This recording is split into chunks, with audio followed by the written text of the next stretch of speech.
Hey, Tyler, how Hi, are Don. you? Oh my Doing God. great. How are you? Oh, it's awesome.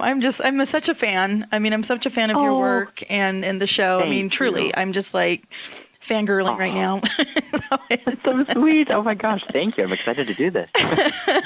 Well, congratulations on the show and the success. I mean, it is a huge success. I was reading in your bio too, in the talking points. I didn't realize that the series, premiered in early 2016, most watched unscripted series. I mean, I know. that's amazing, right? Did you have any Oh my idea? gosh. It's so funny to talk to a medium too. He's like, "Well, did you have an idea this was going to happen?" And of course, everybody's like, "Of course he did. He knew this was going to What? happen."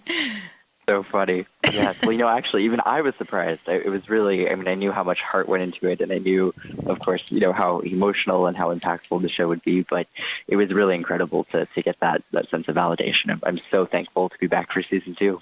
Well, when you look back on the shows, when you're watching them, does anything come out where you're like, "Wait, there's more information I need to tell these people"? Do you go back and follow up with some of your previous guests?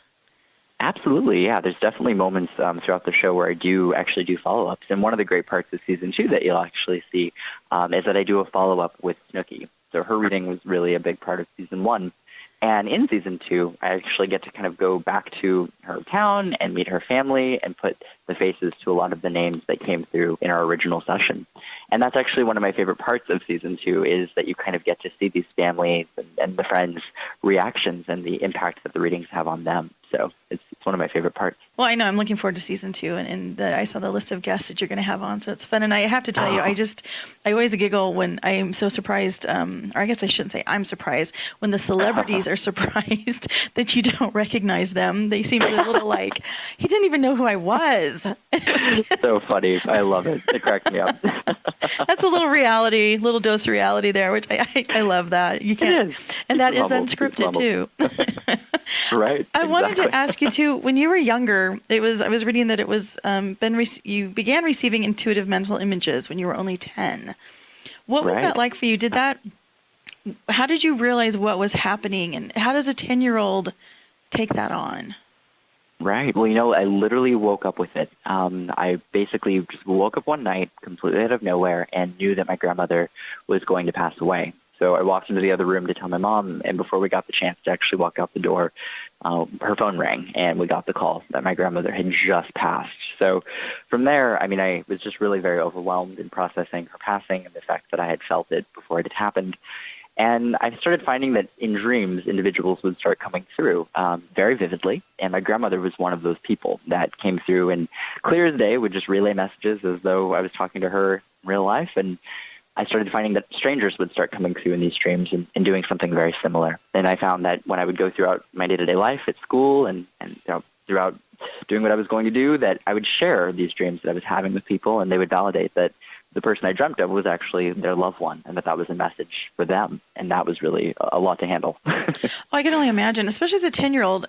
I wonder if at some point because you were 10, you haven't, I don't know if maybe you had been introduced to the mediumship and how that works, or Ever. that this is, and so for a 10-year-old, I would think you would have thought, well, doesn't everybody experience this? Right. I really didn't know what to make of it. I mean, I didn't feel like it was morbid or macabre or, dark or negative. A lot of the feelings that people would associate with, talking to dead people. If anything, I found it to be very uplifting and very positive, and the messages that I would deliver and the messages that these people would come through with were really uplifting and actually oddly empowering. And in delivering it, that actually made me feel really gratified in being able to do that, even as a child. It didn't really feel like I was doing anything creepy or, along those lines. And that's really, for me, why it's been important to display these readings, to show that it isn't anything that involves really death. If anything, it's showing that life continues on. And so how was your family and friends? Where did you find the support and the guidance to help kind of hone your gift and understand what was happening? Well, that was really a process, as you can probably imagine. I did have a couple friends who were very open, friends that I would share information with, and they would validate it as making sense. And then I had some support from some teachers. As a kid, I actually had teachers come to me for readings after school. I got very close with my math teacher because I was horrible at math, and she was really interested in reading. So we would exchange info. And and she would help. And so, in that way, I was able to get support. But coming out of the psychic closet to my parents was definitely something that took a little time, and ultimately it required, proving myself, showing them that this is something that I could consistently do, and really just showing the impact and the healing and what it was all about. And once they knew that ultimately was what it was all about, they were 100% supportive.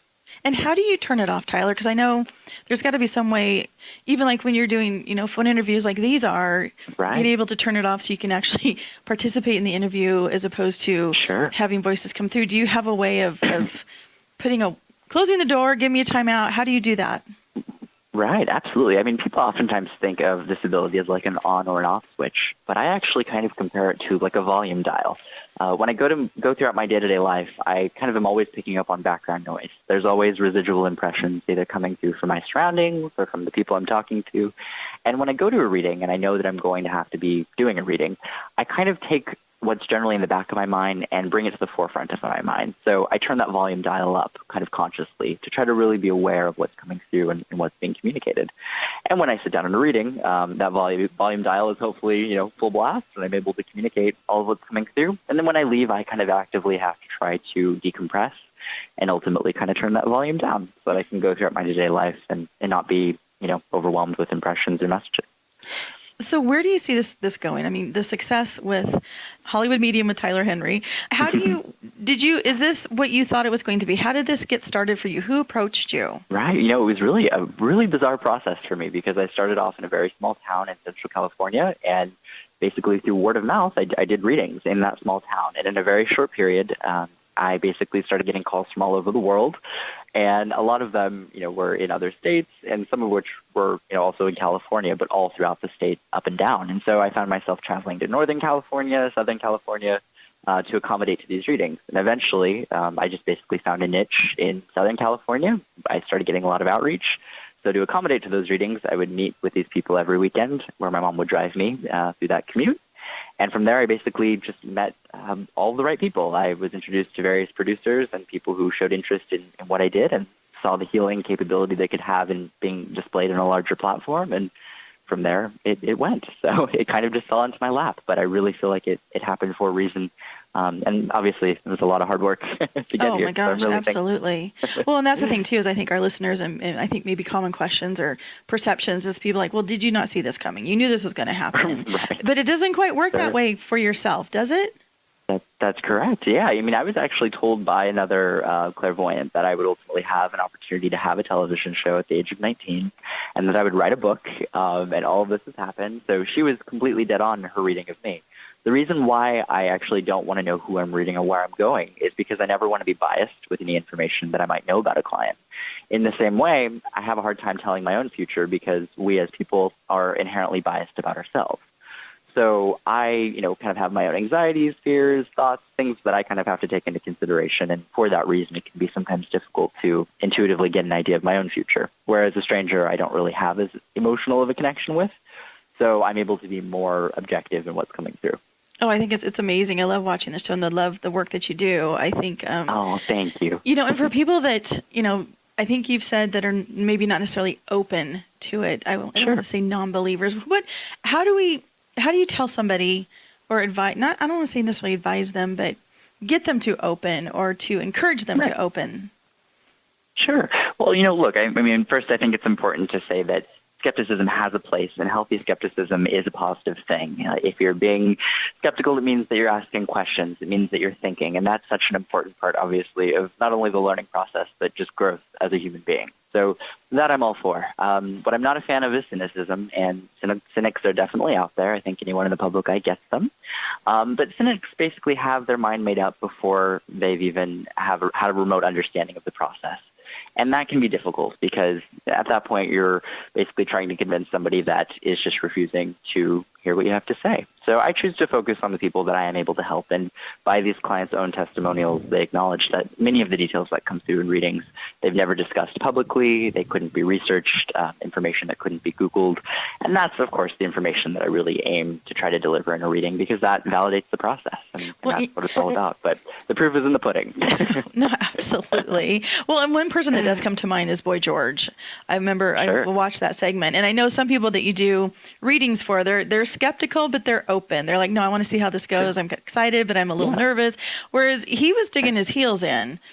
Do you ever get like, are they saying he's just digging his heels in, Tyler, keep pushing, keep pushing? How does that go? I mean, are you able to determine that, no, George he's been stubborn about this, but we're going to break him down? How do you do that? Yeah. Well, I mean, when I go into reading, obviously people come as a whole wide range of believers to skeptics, somewhere in between. And for me, I really kind of have to focus on the person and the people coming through.